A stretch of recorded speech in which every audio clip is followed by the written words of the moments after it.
पूर्ण विषय पर आपने जो इस सदन में 193 का चर्चा के लिए दिया, उसके लिए मैं आपका बहुत बहुत धन्यवाद और आभार व्यक्त करता हूँ। मेंबर श्रीमान दीपेंद्र हुड्डा जी। स्पीकर महोदय, धन्यवाद स्पीकर साहब महोदय। सबसे पहले तो जो ये चर्चा का विषय है, अति महत्वपूर्ण विषय है कि ओलंपिक की तैयारी पे चर्चा। मगर ये विषय तो महत्वपूर्ण है, मगर मैं समझता हूँ ये समय तो अब हम 4 दिन के बाद 26 तारीख को ओलंपिक शुरू होने जा रहे हैं। आज 22 है, तो अब क्या तैयारी पे हम सुझाव दें और क्या तैयारी हो पाएगी। तो अब तो हम केवल शुभकामनाएं दें और 2 ही काम कर सकता है सदन। हमारे जो कंटिंजेंट है उनको हम शुभकामनाएं दे सकते हैं और ईश्वर से प्रार्थना कर सकते हैं कि ज़्यादा से ज़्यादा मेडल आए, क्योंकि अब सुझाव या ये 2028 के ओलंपिक के लिए सुझाव ये ले रहे हैं, तो तब तक तो पता नहीं कि इनकी सरकार रहेगी या नहीं रहेगी, तो किसकी रहेगी। लेकिन ये आज महत्वपूर्ण विषय है सर, महत्वपूर्ण विषय है। और अभी जैसे हमारे अच्छे मित्र जायसवाल साहब ने कहा, संजय जी ने, कि 470 करोड़ रुपए अलग अलग जो ओलंपिक सेल साई में क्रिएट हुआ उसके माध्यम से आवंटित किया गया है। इस माइक को ठीक क्यों कर लें, इस माइक को।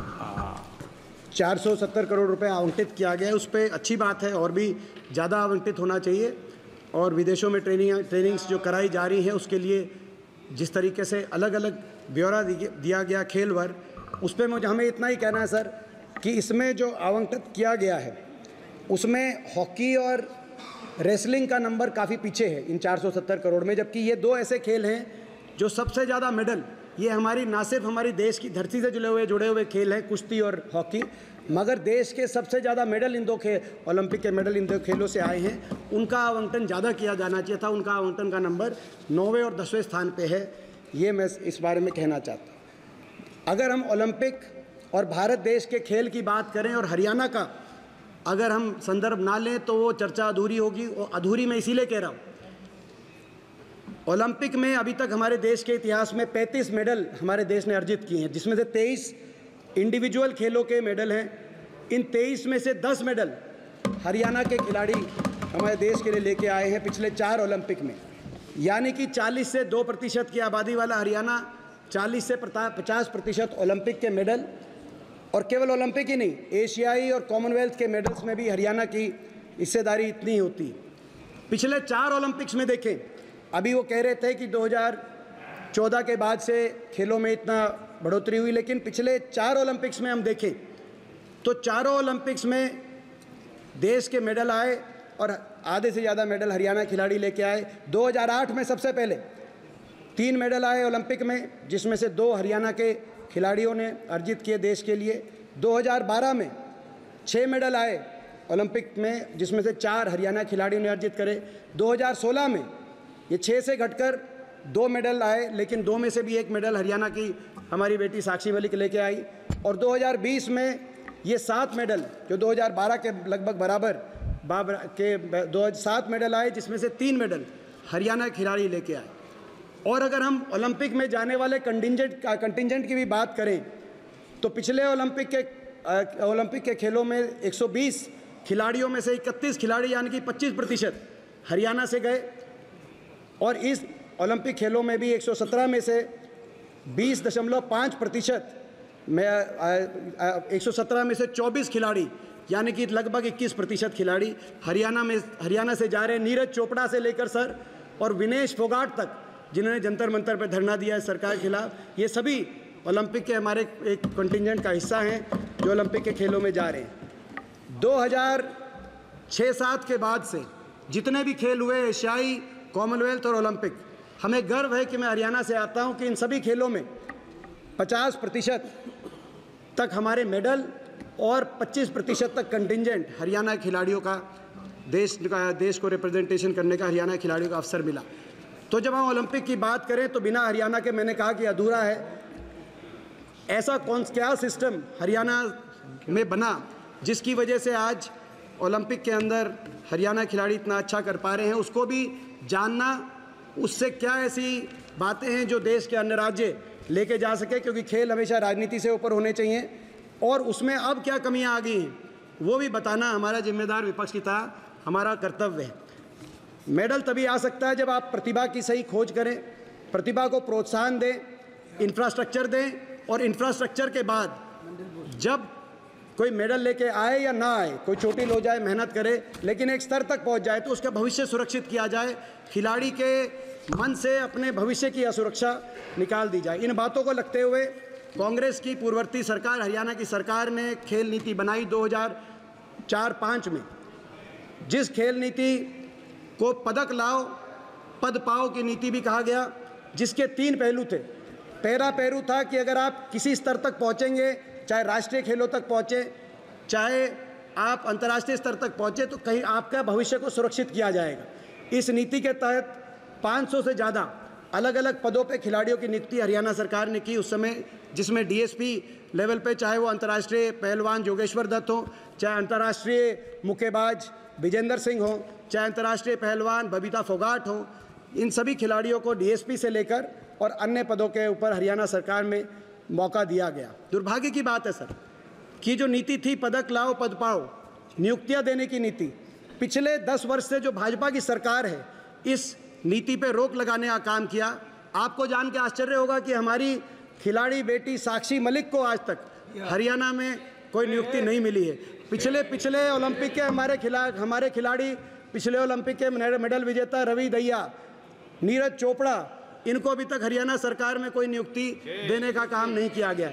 यहाँ तक कि सर ये तो डीएसपी और अन्य पदों की बात है, जो ग्रुप 3 और 4 उसमें भी 3% खिलाड़ी कोटा हरियाणा के अंदर कांग्रेस की पूर्ववर्ती सरकार ने किया था। उस खेल कोटे को भी समाप्त करने का काम मौजूदा सरकार ने हरियाणा के अंदर किया है। और खिलाड़ियों को जो डीएसपी लगाए गए थे, वो डीएसपी खिलाड़ी सर जो है उनको प्रमोशन तक नहीं दी गई है इन 10 वर्षों में। तो आज उन खिलाड़ियों को धरने देने पे मजबूर वो खिलाड़ी हो रहे हैं। इसके साथ साथ जो कैश अवार्ड मिलता था, आज हमारे खिलाड़ी कैश अवार्ड के लिए भी महरूम हो गए हैं। जैसे सरकार उनसे किसी बात का बदला ले रही हो कि वो मेडल लेके आए हैं। यहाँ तक कि 2021 के बाद से अभी तक आज की भास्कर की खबर आई है सर, भास्कर, दैनिक भास्कर के अखबार को जानो पता हो कि ये सरकार 193 का डिस्कशन लेके आएगी कि खेलों के पदक विजेता कैश अवार्ड से वंचित। 2021 के बाद से कैश अवार्ड दिए ही नहीं गए, और दूसरी ओर नेशनल और इंटरनेशनल वालों को तो आप अभी कह रहे हैं कि वंचित रखा है मगर देंगे, 2021 से वंचित हैं, लेकिन बाकियों को तो आपने बंद कर दिया। हम कांग्रेस की सरकार के समय जूनियर, सब जूनियर और यूथ गेम्स में भी जो मेडल लेके आते थे उनको भी कैश अवार्ड दिया जाता था। सर एक और पहलू इस सरकार ने, जो हमारे सरकार के समय जो नीति बनी थी, क्योंकि नीचे से प्रतिभा को खोजने की बात थी, तो एक पॉलिसी बनी थी स्पैट, जिस वजह से हरियाणा खिलाड़ी आज इतने आगे आए हैं। Sports and physical aptitude test, पहली क्लास से sir sports and physical aptitude test किया जाता था, जो भागने में, दौड़ने में और फिजिकल एप्टीट्यूड में जो बच्चे सबसे अग्रणी आते थे 10%, उनको मासिक पहली प्रोत्साहन राशि दी जाती थी। इसकी शुरुआत हरियाणा में हुई। सारे इस सिस्टम से बहुत खिलाड़ी आगे आ रहे थे। पहले सरकार जब भाजपा की आई सर हरियाणा में, पहले स्पैट का नाम बदल दिया स्पीड, और फिर स्पीड पे भी स्पीड ब्रेकर लगा के उसको समाप्त कर दिया सर। और सर ये इसमें और इसके तो कई ऐसे पहलू हैं सर, जैसे मैं उदाहरण दूं, अगर कोई हमारी एससी समाज से आने वाली कोई अगर खिलाड़ी बेटी अगर डिस्ट्रिक्ट लेवल पर या स्टेट लेवल पर पहुंचती थी सर, तो 40,000 प्रति वर्ष की उसको प्रोत्साहन राशि मिलती थी सर, ताकि एससी समाज से आने वाली बेटियों का खेलों में जो है ज़्यादा भागीदारी बने। सरकार ने आते ही 2016 में भाजपा सरकार ने एससी समाज की बेटियों को मिलने वाली इस प्रोत्साहन राशि को समाप्त करने का काम किया सर। ये मैं इसीलिए बता रहा हूँ। फिर एक मिनट आप फिर मुझे कहोगे मैं टोक रहा हूँ। वीडियो सर आप तो सर ये आपका अधिकार है सर टोकना, मगर हमारा अधिकार है बोलना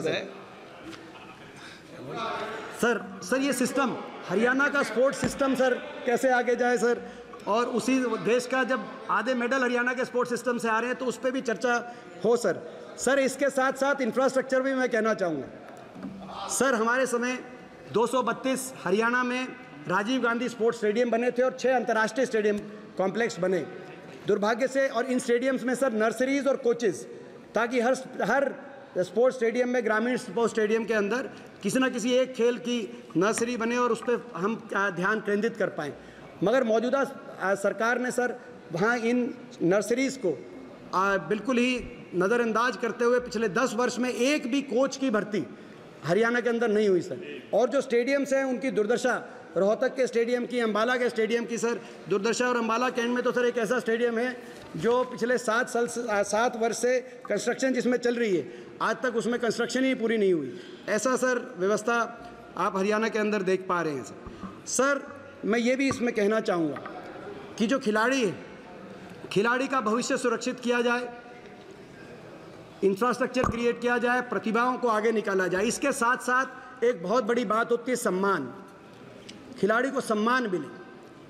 सर आज अगर हमारे खिलाड़ी दुनिया में जाकर दूसरे देशों के खिलाड़ियों से लड़ेंगे अपने देश का झंडा उठाने के लिए, तो उनको सिस्टम से लड़ना ना पड़े, उनको अपनी सरकार से लड़ना ना पड़े। आप विनेश फोगाट को क्या कहेंगे सर जब वो ओलंपिक में जाएगी हमारी बहन? सर कितने महीनों तक इन बेटियों को अपनी सरकार और सिस्टम से लड़ना पड़ा सर।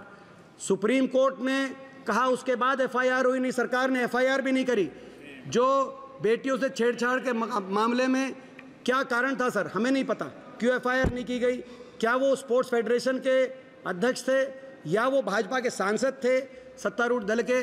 जो भी कारण रहा सर, इस तरह की बात होनी नहीं चाहिए सर। खिलाड़ियों को तो सम्मान, जिन खिलाड़ियों जब वो मेडल लेके आते हैं सर, उन खिलाड़ियों के साथ फ़ोटो खिंचवाने के लिए सर सरकार के मंत्री एयरपोर्ट पे पहुंच जाते हैं सर। लेकिन उन बेटियों के साथ अगर कुछ गलत हो गया सर, और एक नहीं सर 6 ओलंपिक विजेता बेटियां, और वो धरने में बैठी हैं सर, उन धरने के वो मेडल के जब जीत के आई थी, जो उनके साथ फ़ोटो खिंचवा रहे थे सर, वहाँ पर जाकर सर किसी ने उनकी बात तक नहीं सुनी। और यहाँ तक सर यहाँ तक सर आप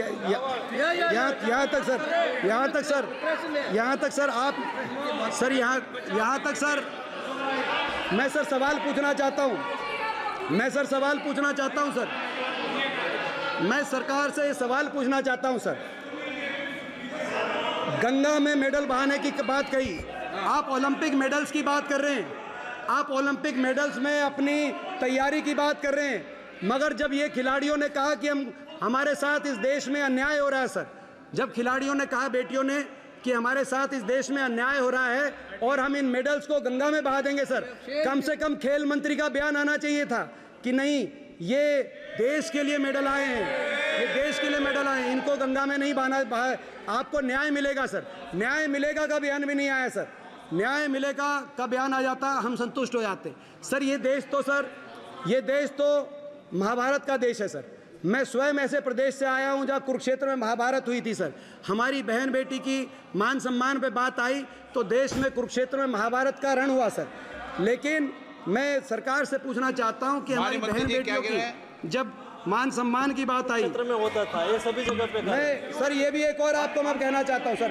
एक सर मैं उस समय सरकार की तरफ से दिए गए बयान पढ़ रहा हूं सर। एक बयान आया सर, एक बयान आया सत्तारूढ़ दल के आरोपी एक सांसद का बयान आया सर कि ये तो मेडल इतने रुपए में आप बेच सकते हैं सर। इन मेडल की सर, ओलंपिक मेडल की आप बात कर रहे हैं सर, आप ओलंपिक मेडल की बात कर रहे हैं और आप उनकी कीमत लगा रहे हैं इस देश में, और आप स्पोर्ट्स फेडरेशन चला रहे हैं सर ऐसे। तो सर इस पर प्रश्न उठेंगे। हरियाणा के अंदर सर खेल मंत्री, सर हरियाणा खेल मंत्री जिनको सर जो है खुद स्वयं जो पहले हॉकी के हमारे प्लेयर थे, हम उनका मान सम्मान करते हैं सर, वो खिलाड़ी हैं, उनको हरियाणा में भाजपा सरकार में खेल मंत्री थे।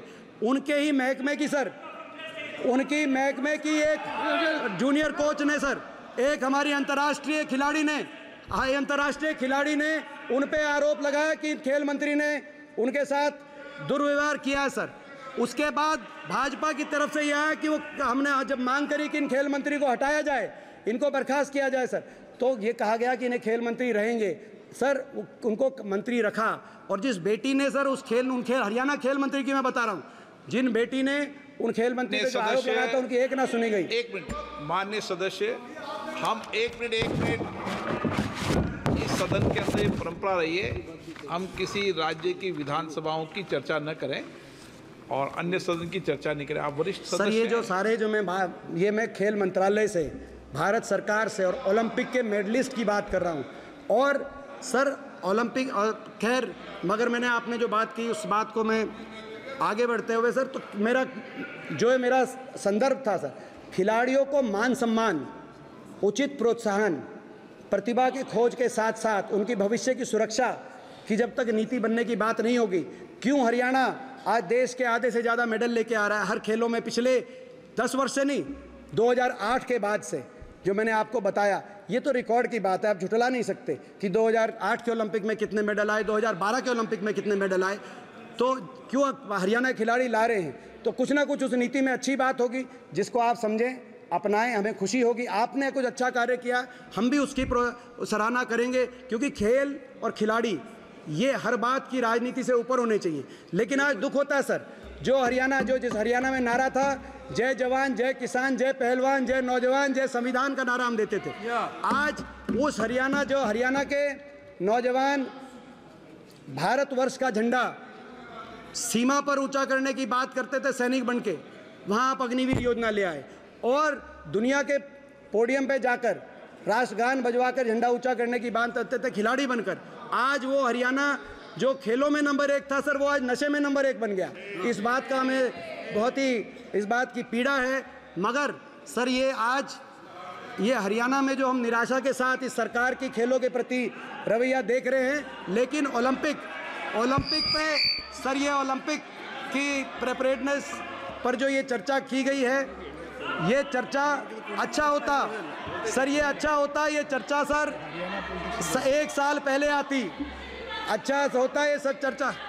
सर इनको क्या तकलीफ है सर, मैंने ऐसा क्या गलत कहा सर, मैंने ऐसा क्या गलत कहा सर, मैंने ऐसा क्या गलत कहा सर, हमने ऐसा कुछ गलत नहीं कहा, किसी को तकलीफ हो सर, इनको ऐसा लगता है सर ये मैं ऐसे हमें ऐसा लगता है सर, यही बात है सर, हमें ऐसा लगता है कि अगर कोई आरोपी भाजपा का सांसद या भाजपा का कैबिनेट मंत्री हो तो सर उसमें भाजपा को उस पे के पक्ष में नहीं आना चाहिए, क्योंकि हम इसमें जो है पूरी पार्टी उसके पक्ष में आगे खड़ी हो जाए, इस बात से हमें तकलीफ है सर।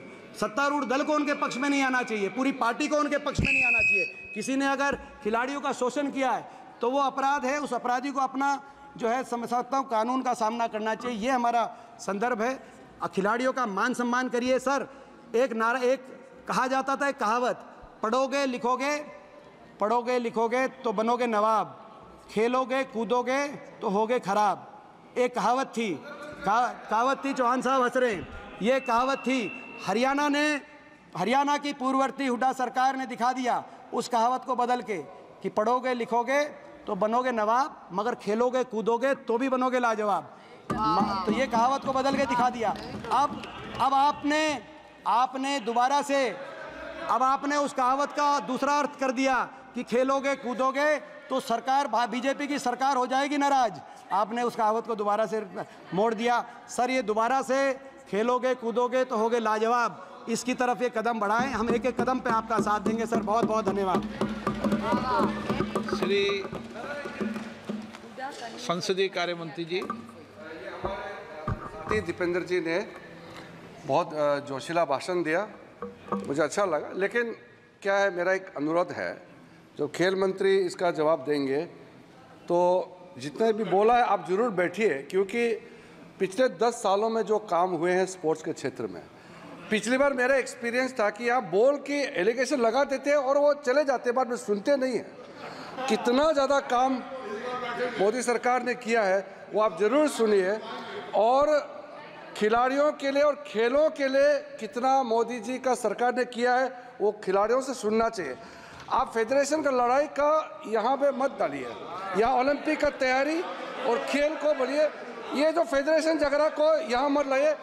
सर अब सुनिए, देखिए सर, खेल संघ में, एक मिनट, खेल संघ जो स्पोर्ट्स फेडरेशन होता है उसमें पॉलिटिक्स होना ही है, क्योंकि वो चुनाव करके ही आप वहाँ प्रेसिडेंट सेक्रेटरी बन सकते हैं, वो रूल है। तो जब किसी भी स्पोर्ट्स फेडरेशन में चुनावी के माध्यम से ही प्रेसिडेंट सेक्रेटरी बनते हैं तो वहाँ तो 2 भाग होते ही है। वो पॉलिटिक्स को यहाँ लेके मत आइए। आपने फेडरेशन पॉलिटिक्स को यहाँ पे मिक्स किया है। ये ओलंपिक की तैयारी के बारे में बात कीजिए ना, जो खेल और खिलाड़ियों के लिए नरेंद्र मोदी जी ने जो किया है 75 साल में किसी सरकार ने नहीं किया है। आप आप यहाँ राजनीतिक भाषण मत कीजिए।